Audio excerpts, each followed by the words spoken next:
Welcome. I am thrilled to see so many people out in the audience, and I'm sure this conversation is going to be exceptionally thought-provoking.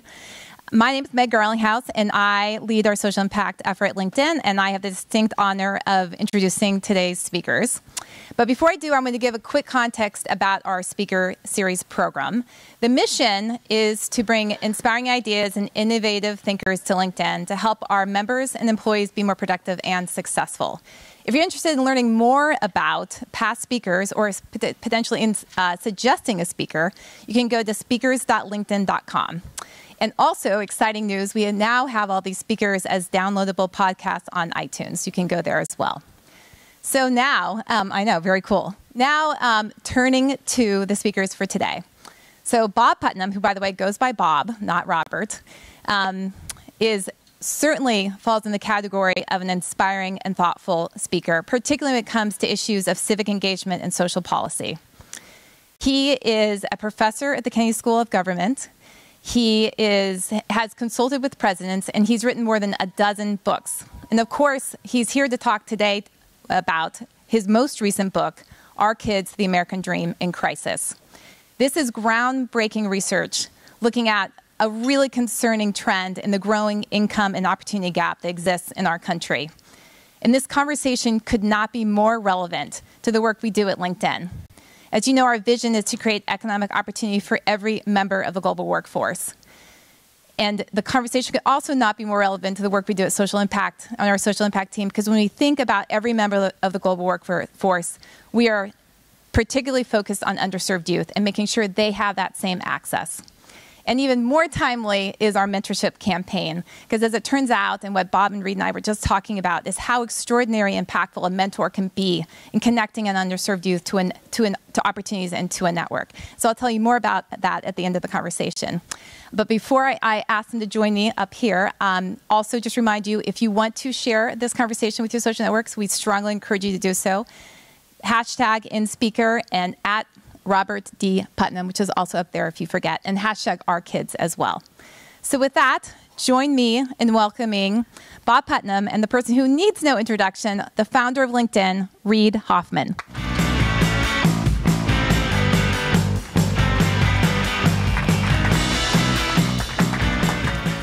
Thank you for joining us. It's terrific to be here with you, Reid. It's an honor and a pleasure.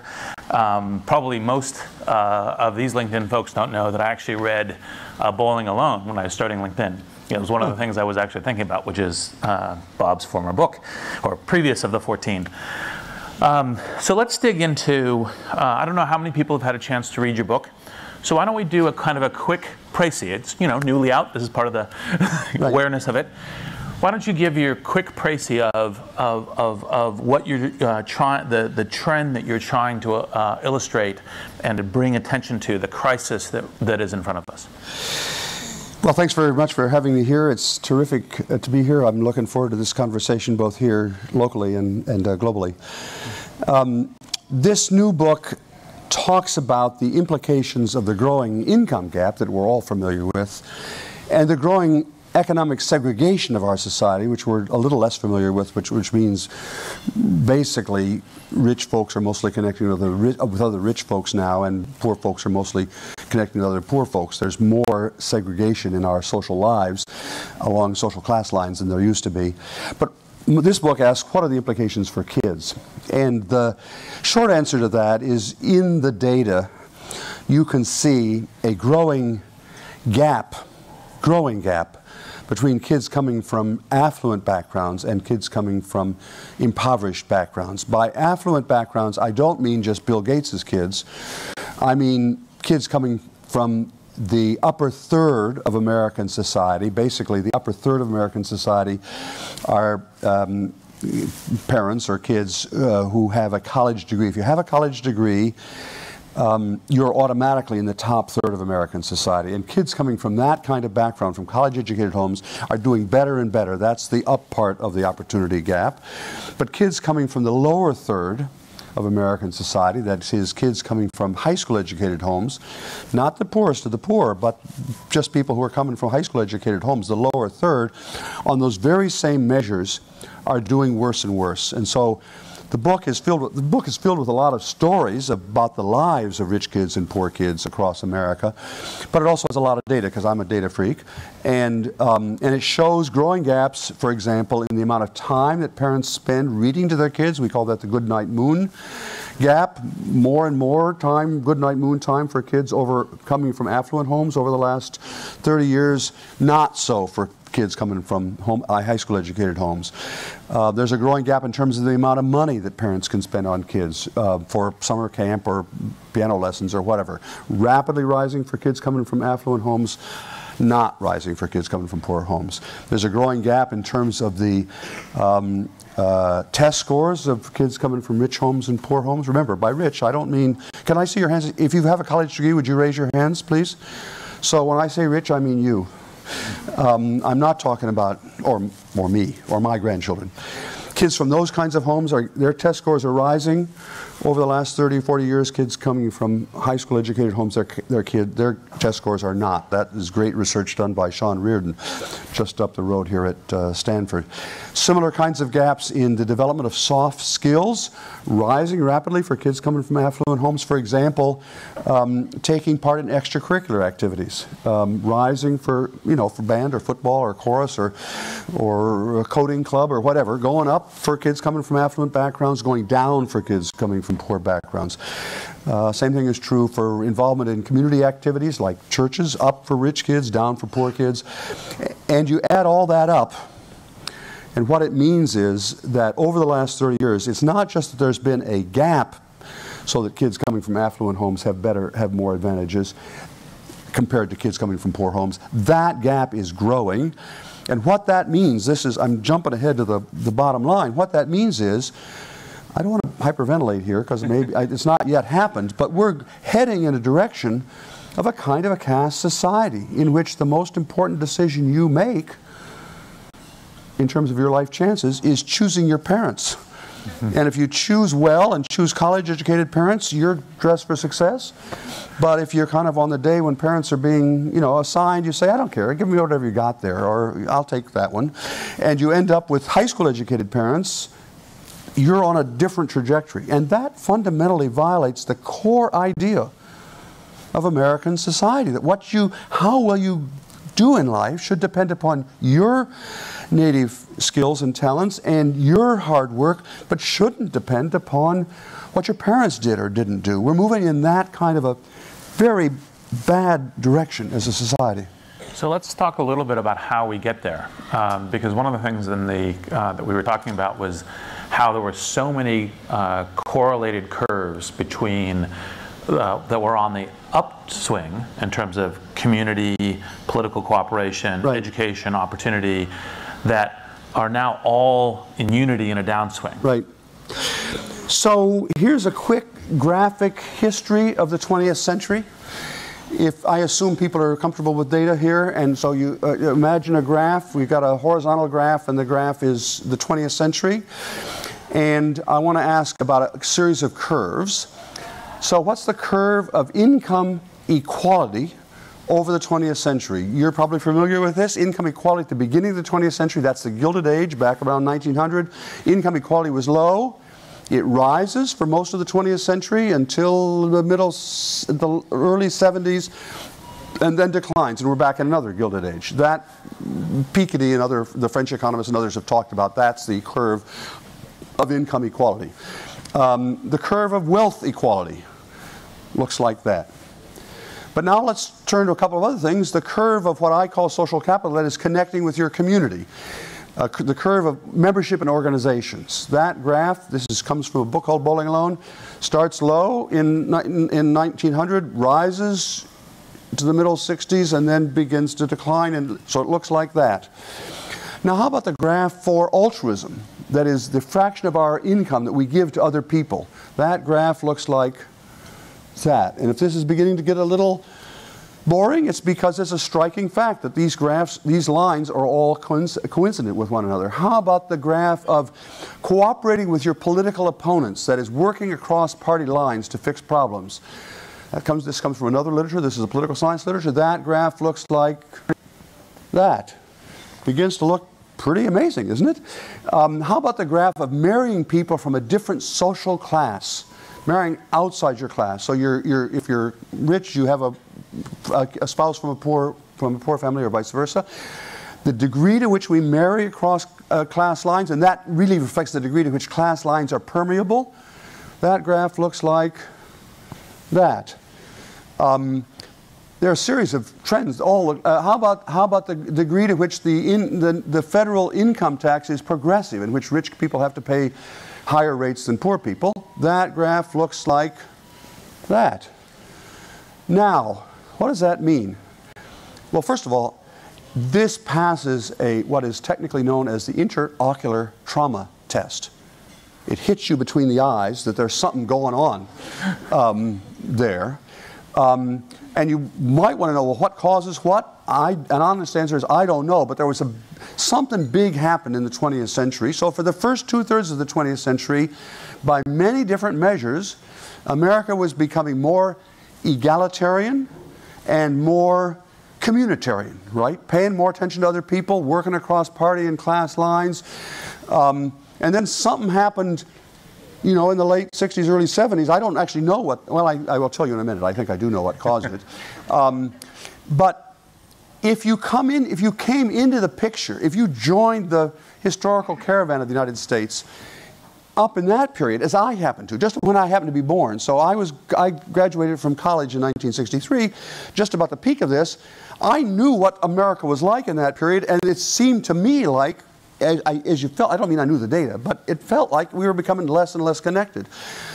But if you joined the period over here, if you joined this caravan, if you graduated from college, say in 1993 or 2003, you never personally experienced all that, and so you don't. It's not like you're dumb or something, but you just don't have in your gut the sense that it doesn't have to be this way. That we used to take care of one another and worry about everybody in the society more, and we don't now. What caused the change? It's a complicated question, and I wish I knew the answer. If I knew the answer for sure, I'd probably win a Nobel Prize or something like that. But here's my suspicion. The inflection point, the turning point up here, turns out to be about 1964, which was the first year that I personally started to vote. And so there's a good reason to believe that I personally have brought all this on America. Leave that aside. This is the causation, correlation issues. Yeah, correlation, causation, right.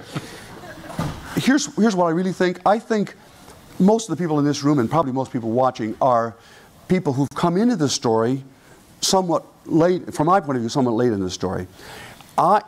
We have been in a situation like this before, back around 1890, 1900, and somebody back there turned the grand this way, right? And so I think it's the responsibility of your generation, actually.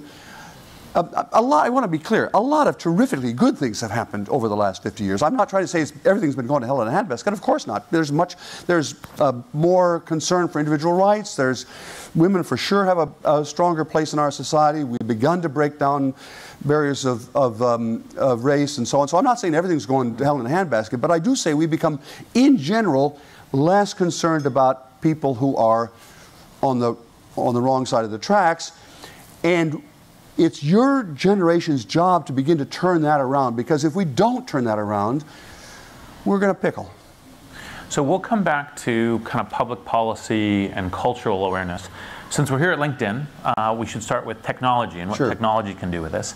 And obviously, LinkedIn is very attentive to social capital, and is trying to make more connectivity between. One of the things we think is, how do we connect talent with opportunity? Right. And meritocracy of talent really matters, and how do we put these tools in the hands of everyone? And a classic Silicon Valley way of thinking about this is, say, get everyone connected and then have the connected services work.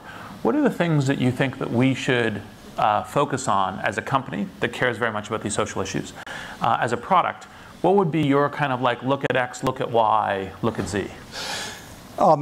First of all, I completely agree with that. You guys are all, although you didn't know it, maybe are all in the social capital business. That's what you're doing. You're about developing and enhancing social networks, my jargon for social networks, and the benefits that flow from the social network. You guys got that in your DNA, and that's terrific.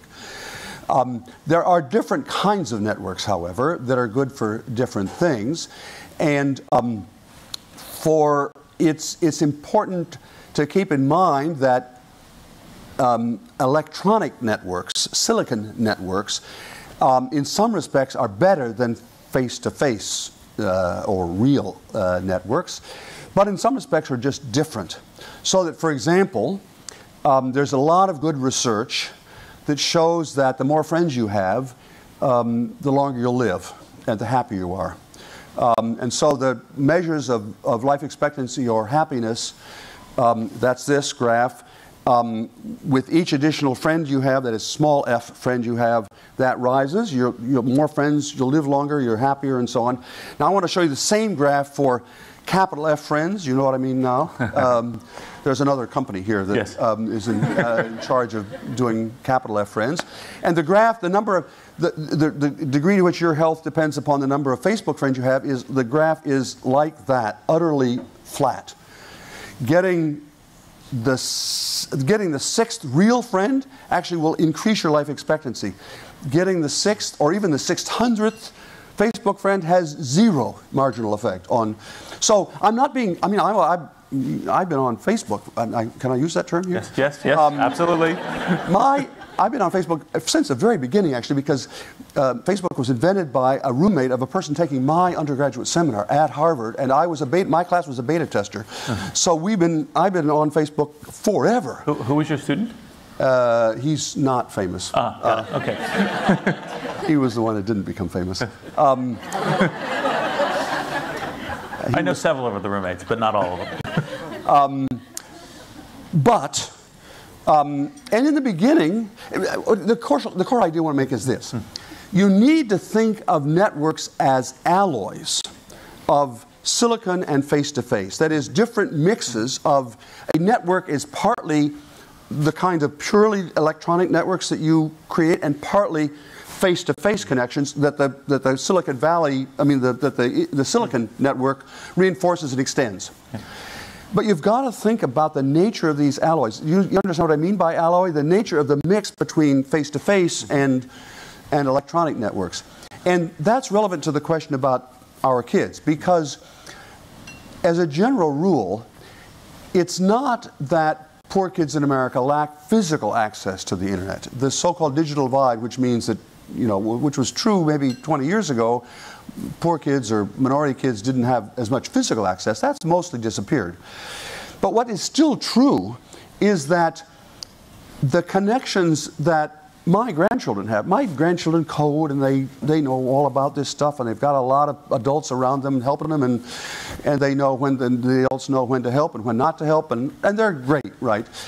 But poor kids don't have that surrounding real world network to help the kids connect effectively to the electronic network. Is this making sense? They have a different kind of alloy. And the last little inch of that network that is so important, that is the personal connection that leads you to be able to understand how to use the electronic network, that's missing for poor kids. And so it's like the poor kids are here and they have needs, and LinkedIn or Facebook is here, and my kids know how to make those, my grandchildren know how to make those connections, but these poor kids, because they lack mentors, they lack friends, real friends, they lack people who can help them figure out how to use the network, they can't quite make that connection. And so you need to be thinking about, now I'm talking about your company, you need to be, country, same difference. You need think of it as an ecosystem, but yeah. You need to be thinking about how to help these poor kids. And I doubt that there's an app alone that will make that connection. I think you need people to be able to help people, these kids. The poor kids in America are not dumb, but they lack, they're really isolated socially. That's the most important thing about them. So we completely agree with, we kind of talk about this as kind of online and offline. Yeah. Most of LinkedIn is actually directed at not spending lots of time online, but actually facilitating connections offline. whether those That's terrific. Yes, whether it's a connection to a job opportunity or a connection to another professional. We acquired a company that is an app called Refresh, which is when you're going to go meet someone, how do you know about them? How do you build connectivity? Like, what is the things you share in common? Right. These kinds of things are part of how we think about this. Now, one of the things that we're also engaged in, earlier this year we acquired a company called Lynda, and we have this initiative called Learning and Development. And part of the thought is say, well, here's what we do. We have the economic graph, which is we try to represent online, electronically, every significant kind of economic changing factor. So it could be jobs, companies, individuals, skills, etc. We put those together. We then put those together in a way to help individuals navigate. So the navigation could be, here's a job that could be good for me, here's a skill that I should learn, here's someone maybe I know and should be connected to, in order to help you navigate and be able to invest in your own life. One part of that, of course, is, well, if you just don't have the skills for the next job, how do you essentially get to them? And so our initial effort on that is there's this great company, Lynda, that we bought, and it's more of kind of elite skills, right? So it's kind of more around college skills, but ultimately the whole idea to go the whole direction. Right. Have you thought in trying to solve this? Because when we get to the kind of online, offline, we say, well, you enable the network. Like, so for example, these people are all connected. How do you get them to go help the other people get connected too, right? How do you help them get connected to courses? How do you get them connected to jobs? How do you get them connected to companies? How do you get them connected to groups, right? Because we have a groups feature that we're actually in the process of rebuilding.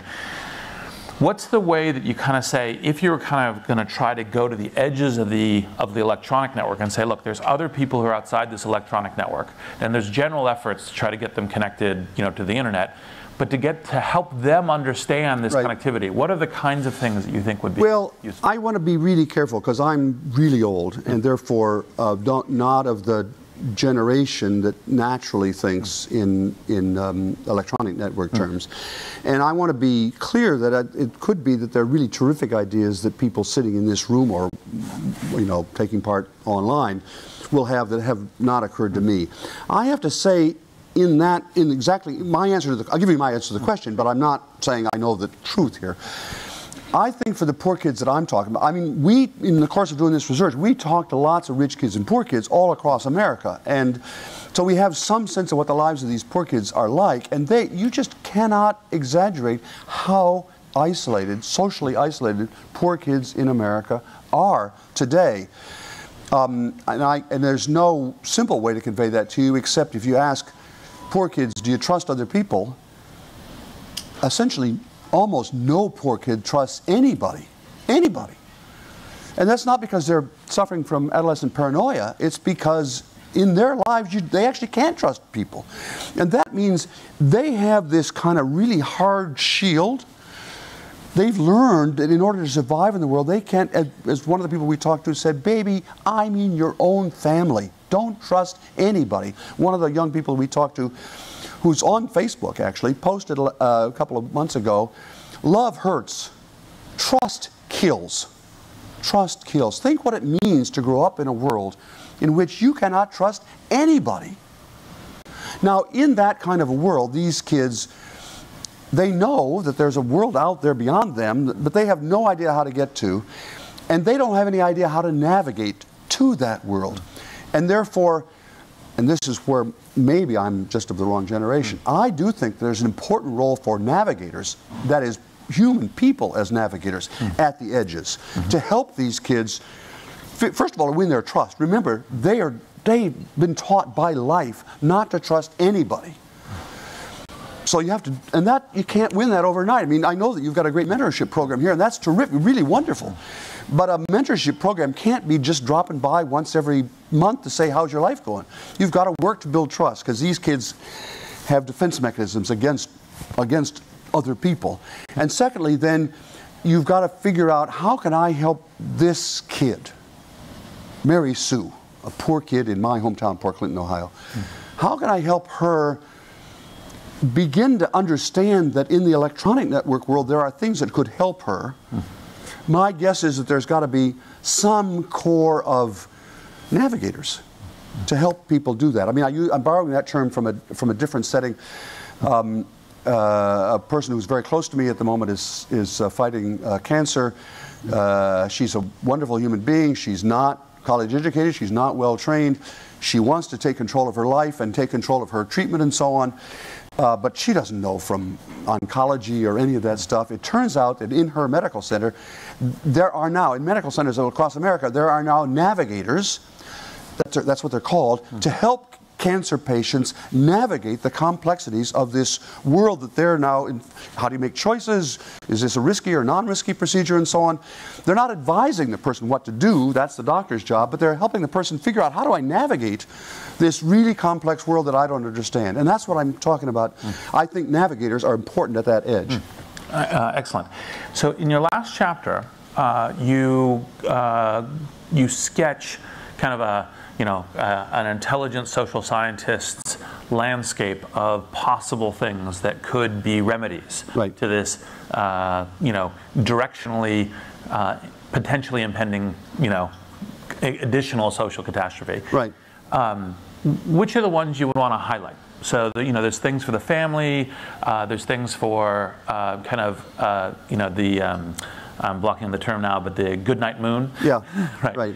There's things for communities, there's schools. Right. Which are the ones that, if you were to say, like, highlight a couple of them as to say, within the public policy realm, within the cultural awareness realm, X, Y, and Z would be things that people could go try to help make happen?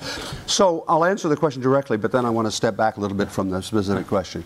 Top of my list would be early childhood education for all kids. This is a case where I'm going to be listing things where we have good, solid, virtually experimental evidence that these things would work and would have a high payback. That is, they're not just nice ideas, but we know that they've not been scaled up, but that we know that these are ideas that would work. Early childhood education is frankly a no-brainer because we know that it's high-quality early childhood education, not glorified babysitting. That for 1-, 2-year-olds, that doesn't make any difference. But professional, done by professionals, and therefore it's costly. That does have a measurable effect, especially on disadvantaged kids. It's expensive, but it has a high ROI, right? Because it turns out to have real serious long-term positive effects on those kids and on the people around them.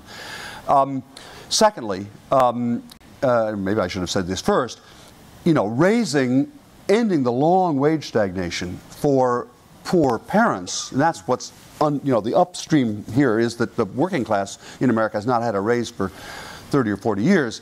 Figuring out how to end that would be close to a magic bullet for this, because it would help the parents then begin to do things that other parents are able to do for their kids. And that leads into the discussion of minimum wage and the earned income tax credit and so on, ways to help the working class get a stable income. Then early childhood education. Mentoring programs would be high on my list. I think that's, if you realize that the most important problem facing the most generic problem facing poor kids is their social isolation, then trying to figure out, we used to do that. We used to, in this country, there used to be lots of, we didn't call them mentors, but there used to be adults paying attention to other people's kids, coaches or clergymen or whatever. And what you have to understand is all of those kinds of informal, I don't know whether you want to call it mentoring or not, but the coach that paid attention to some kid. In my hometown, there was a black woman in my class. This was a time of racism and sexism in Port Clinton and across America. Very bright young black woman in my class was able to go to college. Why? Because her employer, she worked as a cleaning, over nights and weekends and so on. She worked as a cleaning lady. My classmate did, in a very rich home, and the matron of that home realized this young woman was smart and able, and so she went down and pounded on the desk of the high school principal in the 1950s and said this woman ought to go to college. Well, that kind of you see what I mean by paying attention to other people's kids? We used to do that in this country. We don't do that anymore. That's why the book is called Our Kids. It's called Our Kids because when I was growing up, When my parents used the term "our kids," they didn't mean my sister and me, they meant all the kids in town. So we got to pay higher taxes so that our kids can have a swimming pool. They did not mean that we ought to build a swimming pool in our backyard. They meant they ought to pay higher taxes so that all the kids. But what's happened over the course of the last half century is that the meaning of our kids has kind of shriveled. So now when people talk about doing things for our kids, they mean for my biological kids. And, you know, that's somebody else's kid. Let them worry about her.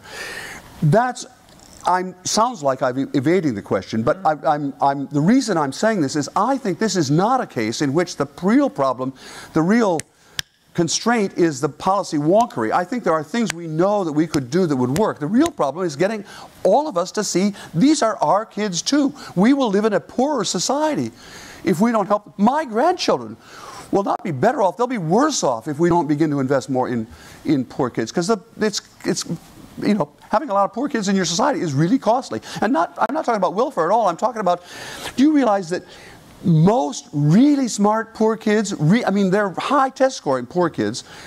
High test scoring poor kids are less likely to graduate from college than really low scoring rich kids. Mm-hmm. Well, if you think about that, what that means is we're wasting a ton of talent. There are a lot of people out there who would be terrific coders, but who aren't getting the access to the skills, and that's costing all of us. Yep. So I'm happy to go back to the policy stuff, but I think the real question is getting people to understand that this is a big deal. Yeah. One of the nonprofits that I work with is called QuestBridge, which essentially identifies high talent, low income kids and helps them get into colleges. Right, for precisely this thing, and it's create an ecosystem. And part of what they're actually now, they've always help them navigate through colleges, because part of what happens is low-income kids come, they don't have the same social networks, they're a little alienated from the college. How do you help them adjust to being in this new network, right, and use it, but then also go to jobs, right, and sure, so that whole arc. And so things like that and how to scale that is actually one of the things that you know Silicon Valley folks give some thought to. Well, that's great. I think that's exactly right on target. Yeah.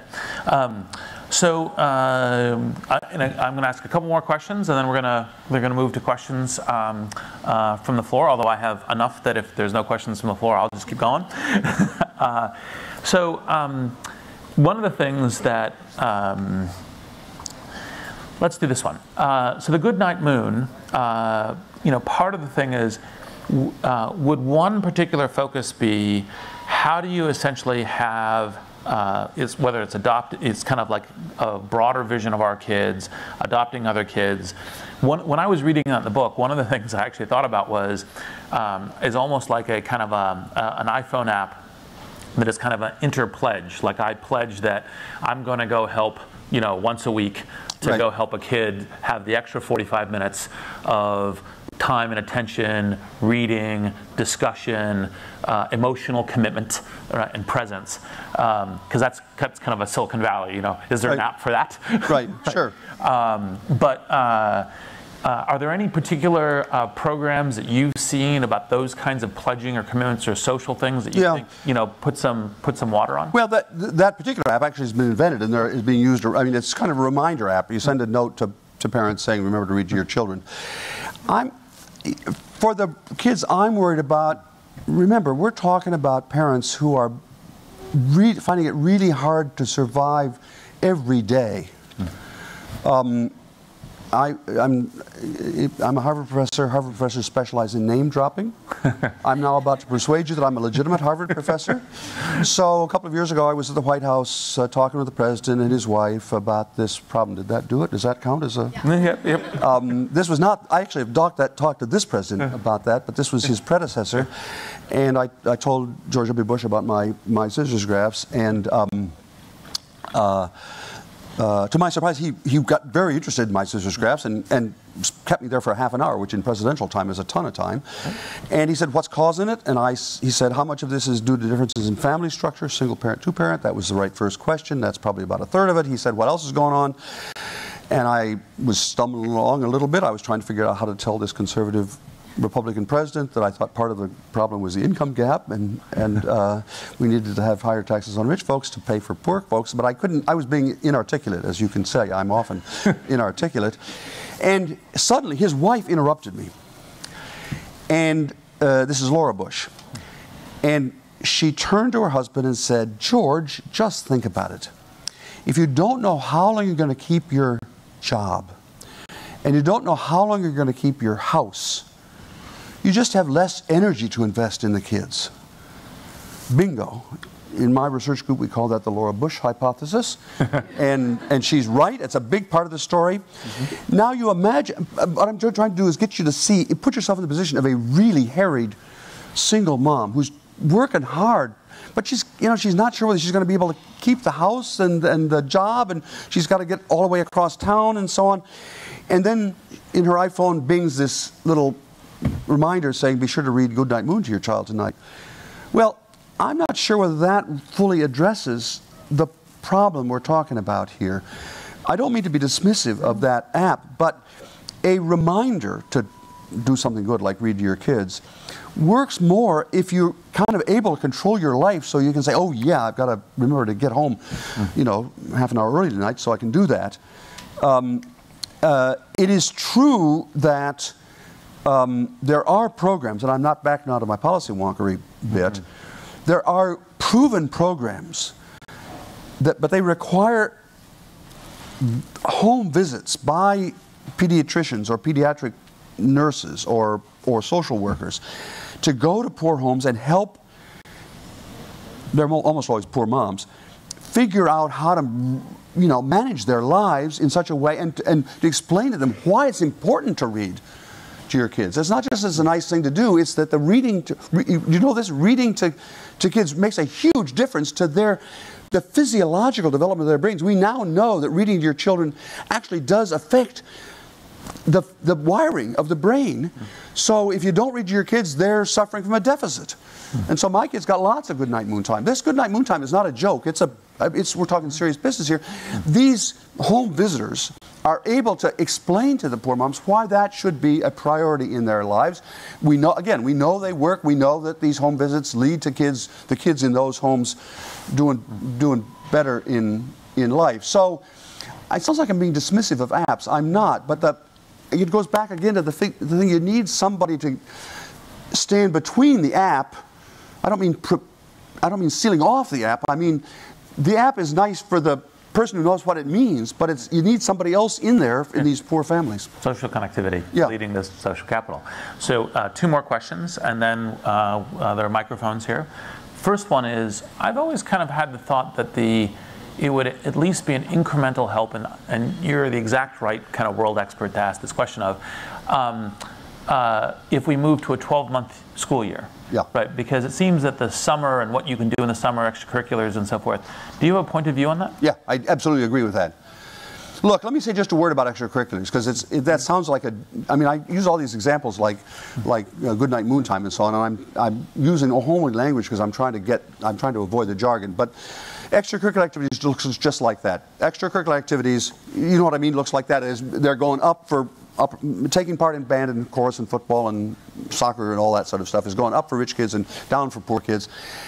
We know that's important because the evidence shows that people who take part in extracurricular activities, especially sports actually, I mean I'm not a jock, but that's what the data say, learn skills, learn valuable, marketable skills, teamwork and what my mom used to call stick-to-itiveness and grit and we know that, therefore, taking part in extracurricular activities actually raises your projected lifetime income because employers will pay for the skills that you learned, the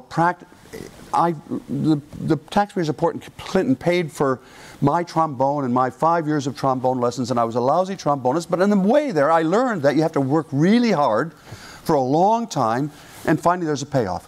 So extracurricular activities are not a frill. They're an important part of the high school curriculum.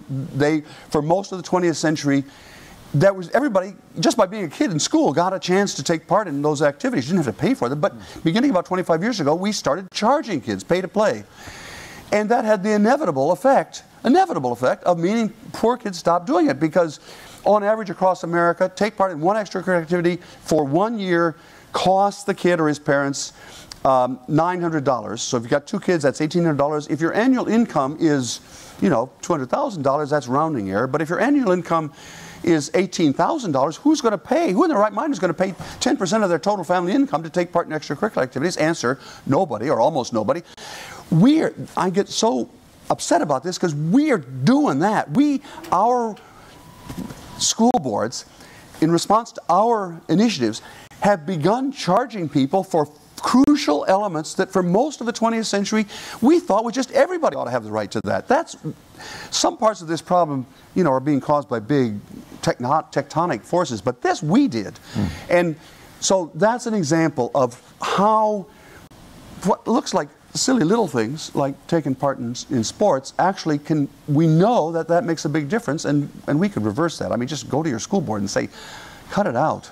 I presume, by the way, there's also a connectivity between extracurriculars and social capital. Absolutely. Right? Like weak ties and all of that classic. Absolutely. Yeah. That's actually how it works. Yes. So last of this question, these are microphones. Line up if you would like to ask a question. What advice would you give to the 2016 presidential candidates? And how would you like them to address this issue? And we can eliminate Trump from the consideration set. Right. Well, that's easier said than done. I know it's a pity. Well, for my sins, I've talked to a number of the presidential candidates about this. When my team started this project 5 years ago, our target actually was to try to make sure that the opportunity gap was the most important domestic issue on the in the presidential election. At the time, it seemed crazy, but actually, that's probably going to happen. And so I've talked to them about, you know, community colleges is another example of a way on-ramps for kids who, you know, for no fault of their own fell off the main line, getting back into mainstream society. Community colleges, again, there the problem is actually, especially this issue of navigators, because community colleges have a very, very high dropout rate, about a 70% dropout rate, and mostly that's not because of cost, it's mostly because of kids not being able to navigate the system. So I've talked about community colleges, I've talked about early childhood education, I've talked about mentoring programs, I've talked about trying to make sure the working class gets a raise and so on. But let me go back just quickly, because this sounds like I'm deviating, but I'm not actually.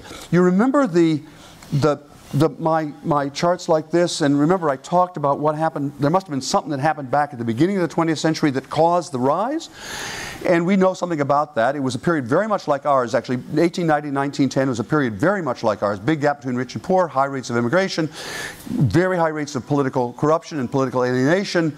People thought you're never going to change this system at all, and then pretty quickly Americans began to realize there was a problem, and they began to fix it. And between basically 1890 and 1910, we did a lot of big things that changed the direction of American society. A lot of them, this is not a lecture on the progressive era, but most important thing is Americans invented the high school. God did not invent the high school. The high school was invented by American reformers around 1990, around 1910. Around 1910, the high school was invented, beginning in small towns in the Midwest, Kansas and Nebraska and so on, not beginning in Silicon Valley or Cambridge or Washington.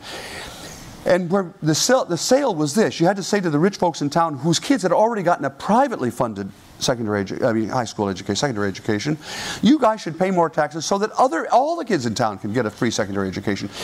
And that was a hard sell, but in the end it worked, and it was the best public policy decision America has ever made, because that decision to make sure that everybody in America had a free secondary education, it was made consciously in communities across America around 1910, 1920, that period, simultaneously raised the whole level of economic growth of the whole country, because it gave our workforce was the best trained in the world. So it was a huge boost to productivity, accounted for most of the economic growth in the 20th century, and it leveled the playing field. So it did two things amazingly, was good for everybody and good especially for the people at the bottom. Our challenge now is not to, I'm not trying to say we ought to reinvent the high school, don't misunderstand me. I'm trying to say we have to be as creative as the people who had that idea. And we then have to convince our fellow citizens that that's what. So how is this related to the presidential election? In that period, the good ideas, the really breakthrough ideas, did not come from Washington. There was a national conversation. That's Teddy Roosevelt and Jane Addams and so on, the progressive era. But the role of that national conversation was to give oxygen to local reformers in Toledo and Galveston and Seattle and Sacramento and you know, East Elbow, Nebraska and so on. And that's where the really good ideas came from. And that's the way I see the current presidential election. That is to say, it's great that we're having this national conversation, but I don't think that even at the end of this national conversation about inequality, Congress is going to convene in February of 2017. Everybody's going to say, yes, we've figured out how to do this. We're going to pass the National Equal Opportunity Act, and we've solved that problem. Now we can turn to global warming or something. That's not the way it's going to work. It's going to work because that national conversation should be raising people's attention to this issue. And I come back to you. In the end, it's people like you, they're going to have the really good ideas about how to fix this problem, the equivalent, the 21st century equivalent of inventing the high school. Does that make sense? Absolutely, and actually, I've long wanted to re-own Progressive. So let's start with the first question. Introduce yourself, and then please ask the question. Hi, my name is Krishnaram Ketapati. So thanks for a very insightful conversation and a lot of thoughts that I am sure it's thought-provoking for all of us. So coming and having grown up in India, my question is related to what you think, your insights on similar trends in countries like India, China, Brazil, and so on. The context of my question is that I have observed that there are a lot of trends where say countries like India there is a lag from what has happened in US, whether it is demographic dividend or literacy rate or like democratic debates and things like that. So in the context of that, I'm wondering where say a country like India would be in this curve, and if it has not already started going down, any thoughts you have on how they can avoid this situation? I'm really very much an empiricist. I believe in looking at the facts, and in particular looking at the facts of individual countries, and that's a way of beginning the answer by saying I do not know firsthand. Well, I mean, I know something about India and China and Europe and so on, but I don't have anything like the research depth in those places that I do in America. So I'm a little reluctant to pontificate about other countries when I haven't actually done the research. But having said that, I will. I think this is a good case in which America is, for better or ill, out in front of other countries. When I talk to people in other countries, including China actually, I don't know the Indian case, but I would bet it's similar there. They can see this happening actually before their eyes in China. That is, the growth of the income gap in China, which was the first driver upstream from this, is leading directly to the growth of the opportunity gap, so that how well the next generation is doing depends upon whether their parents were in the, in the affluent first wave of economic development or not. And I know in the case of Europe that Europe has some social policies, for example, good parental leave, and they have early childhood education and so on, that is softening this kind of inequality. But even there, I talk to leaders and they say they think that this problem is, beginning to show in Europe. I am very reluctant to actually begin to offer advice to Indian citizens or Indian political leaders, because I just don't know the realities in India at all well enough. But I guess I do know enough to say, honestly, I'd be surprised if this is not a looming big problem in India, and I have to say that and other East Asian countries. I have to say that of the first 4 translations of this book that have been done just in the last 3 or 4 months, all of them are from Asia. That is China and Korea and Japan and so on. And I take that as evidence that somebody there, publishers at least, think that there's an audience for this same kind of discussion. Does that make sense? Thank you. Thank you, Dr. Putnam, for visiting us and sharing your wisdom with us. I'm setting the stage for my question on my foundational belief that we all live our core values, and our core values come from introspection. Come from? Introspection. Yes. Sitting back and thinking what really matters to us.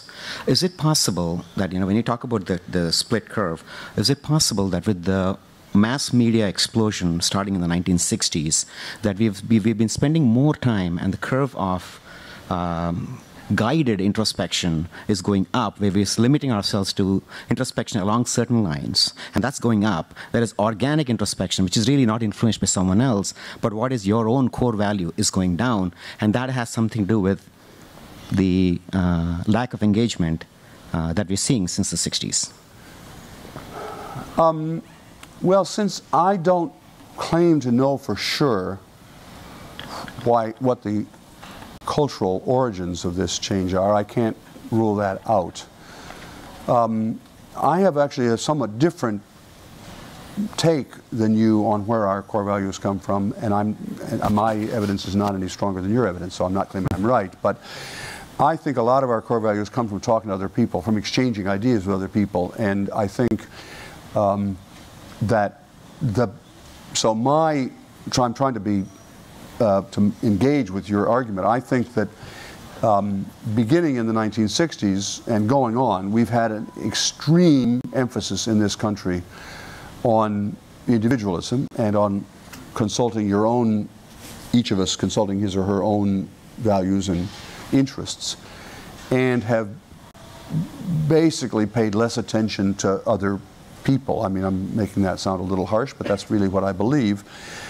Look, across American history, you can see the great swings of this pendulum from emphasis on individualism to emphasis on community.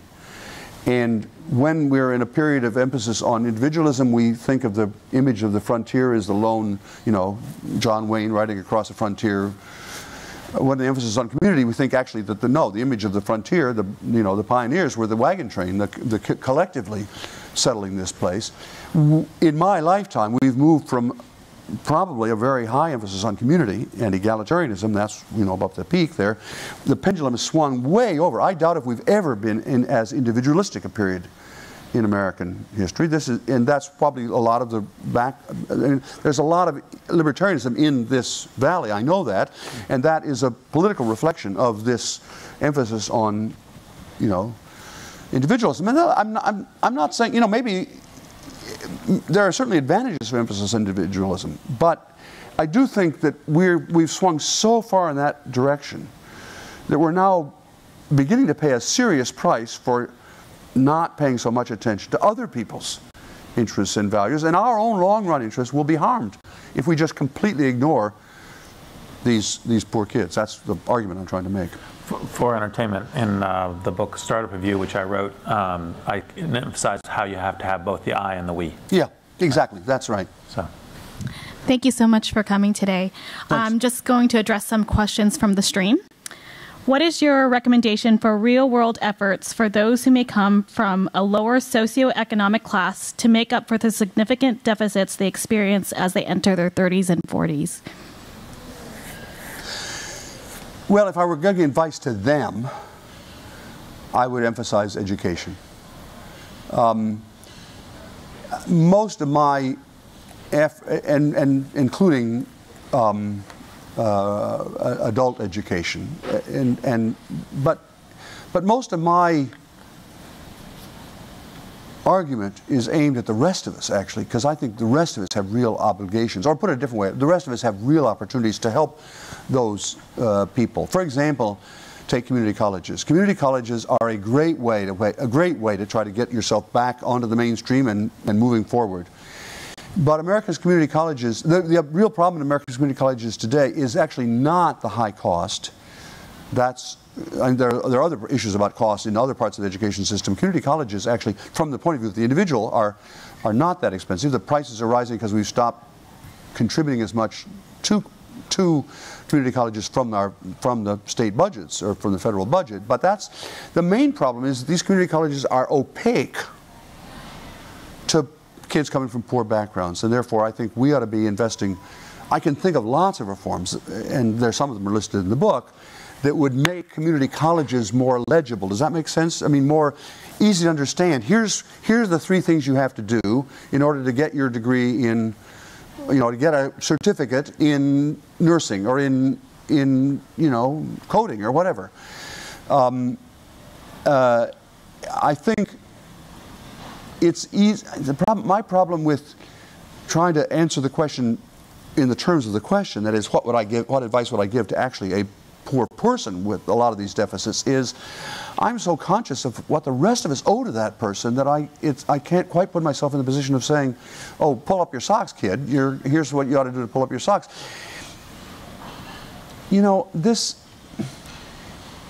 There's, in some audiences, when I speak about this issue, people say, well, I did it myself. I pulled myself up by my bootstraps and And these kids ought to too. And if they can't, that's tough luck.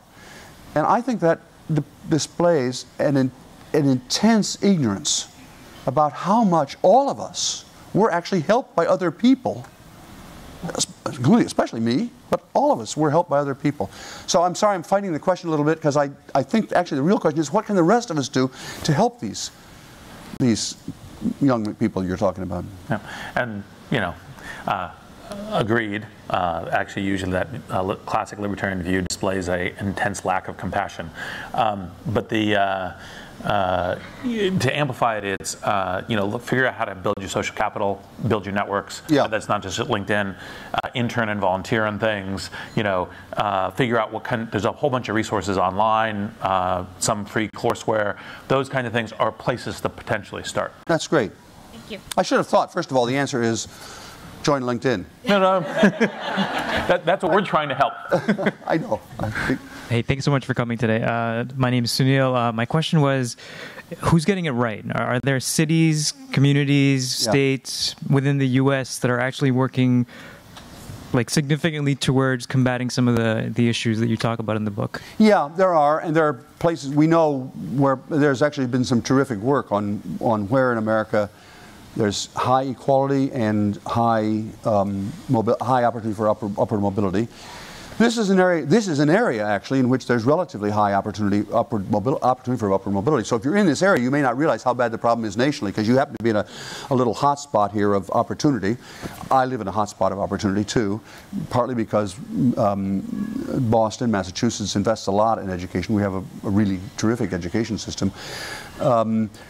Another place that's doing surprisingly well is Salt Lake City, and if you begin to look, and the places that are doing badly are Atlanta and Charlotte and places in the South. If you look across all of those places that are doing well and that are not doing well, there are 5 factors that a colleague of mine at Harvard has picked out as relevant. One is social capital. That is, one is if you're in an area where people do connect with one another, it's better. It's just the people who benefit from that especially are poor kids. So social connections are an important factor. Income equality is an important factor. That's a factor which tends itself to depress upward mobility here, so that there are other factors that are helping it up. Segregation is an important factor that pushes down, local factor that pushes down. The more segregated a community is, the less upward mobility there can be. Spending on education tends to boost, and family structure. Places where there are a lot of single parents have low social connectivity and low upward mobility. Those are, I think, that's the lessons you learn. Now, there are some places in America that are trying really hard right now to invest in fixing this problem. I happen to live in the state of New Hampshire. There's a group in New Hampshire called Our Kids New Hampshire, which basically has the target of, let's try over the next 10 years to narrow the opportunity gap in New Hampshire in measurable ways. Let's try different things across the state. I mean, I know New Hampshire is a small little rural state, but the idea is they have a venture capitalist idea. Let's try a lot of different things here, measure them, and see what works, and then if we find something that works, let's move it forward. There's a similar kind of group in Charlotte, North Carolina. There's a similar kind of group in Chicago. So I can name a couple of places. Some of those places are doing really well now. Some of the places right now, some of those places are doing poorly now. But what they share is a recognition this is a big deal. We've got it. Our cities or communities' future depends upon narrowing this gap. And let's begin devoting a lot of attention to figuring out what we could do here, testing ideas, measuring them, and then moving forward when we've got some successes. So I think we have time for one more question. Please introduce yourself and ask the question. Hi, I'm Andre, and really grateful for you coming. So I wanted to hear your thoughts on the impact of race in this entire discussion. Yeah. I mean, given that a disproportionate number of low-income people are people of color that are low income, and given that there's all this, whenever people in the media are talking about poor people, it's very often black people or very often Latino people, and that clearly is a factor in some way, and I'm trying to figure out in my head how they all connect, so I'm curious what you think. Well, really, really good question, and it's a question that's very important to talk about, and also very important to be clear in talking about it, so I'm going to try to be clear. Race is a crucial line of discrimination in American society. It's the kind of most continuous, racial injustice is the most continuous line in our history, going back centuries. And we've not fixed that problem. We've made some halting progress, but race overlaps with social class. And so part of the reason that poor non-white kids have troubles is because they're non-white. And part of the reason they have troubles is because they're poor. And what you can see in the data is that, with one important exception, skin color itself has become somewhat less important as an explanation for the problems, and class has become somewhat more important. The one important exception is the criminal justice system. The criminal justice system is the one domain in American society in which it's almost all still about race, not about class. And that, we've seen that, all of us have been watching that in horror over the last, I mean, black folks have known about it for a long time, but you know, social media and so on has made it visible to lots of us how uneradicated is that domain. But in other areas of life, class is becoming more important. You can see this in the data. And what that means is poor white kids are now living in much worse circumstances than poor white kids used to. They're beginning to experience some of the problems, but not all of the problems that poor non-white kids did all along. The way the president has explained this, and I think that is our current, I mean, Barack Obama has explained this, is that a lot of the problems that we thought were purely racial problems back in the 60s turn out to be not purely racial problems, but actually also class problems. And as the long depression, basically, of the last 30 years has hit white folks, we've discovered they too can suffer some of the same problems. I do think it's important for Americans to understand that this growing gap is actually not just about race, but it's also about class. Indeed, the growth is most of the growth has occurred among white kids. That is, the growing gap has occurred among white kids. It remains the case that most poor kids in America are white. That's still true. It's not like that's disproportionately poor kids are non-white, but most poor kids in America are white still. The number of Americans who know that fact is about 17%. That is, overwhelmingly Americans think that most poor kids are non-white, and they judge their attitude towards that problem in part by that. The fact that we have, from my point of view, misconceived this problem as being solely about race and not about social class has led us to misdiagnose a lot of the problems. We said it's got to be something about blacks or non-whites that they can't get their act together, and it turns out it's not that. It's the social class barriers. I want to be very clear. I am not saying we've solved race and we can turn to class. That's not what I'm saying. But I'm saying that added on to the problems of race, we now have this additional problem of social class, and that is going to be, and if we could fix the class problem, that would help a lot of poor blacks just like it would help a lot of poor whites. So I'm not trying to, this is not an either or, it's a both and. Does that make sense? Yeah. All right, let's thank Bob for spending his morning with us.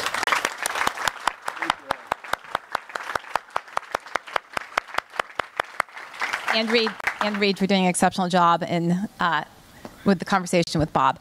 So here's some good news. So when it comes to our kids, there's actually something that we can do about that right now. There's three things. One, as part of the mentor campaign that I referenced at the beginning, who in the audience has thanked their mentor on LinkedIn? Awesome. So all you have to do is @mention and hashtag thank your mentor. Two, who has published a post about the extraordinary impact their mentor has had? Fantastic. Encourage the rest of you to consider writing a post as well. And then finally, and most importantly and most relevant to this conversation, is this opportunity for you to be a navigator to many of these underserved youth, and think about mentor moments and many ways that you can actually extend your impact, maybe not in just one, but several different opportunities. So for that, we will be sending you an email, but you can also go to mentor.linkedin.com and click on Pay It Forward and find an opportunity to mentor an underserved youth. And then really quickly, actually a big shout out to Rochelle Diamond, who organizes the speaker series for us. Thank you so much for this one. And then lastly, if you are interested in having Bob sign a book, he will, you can line up over there and he will gladly sign a book. So thanks so much for coming.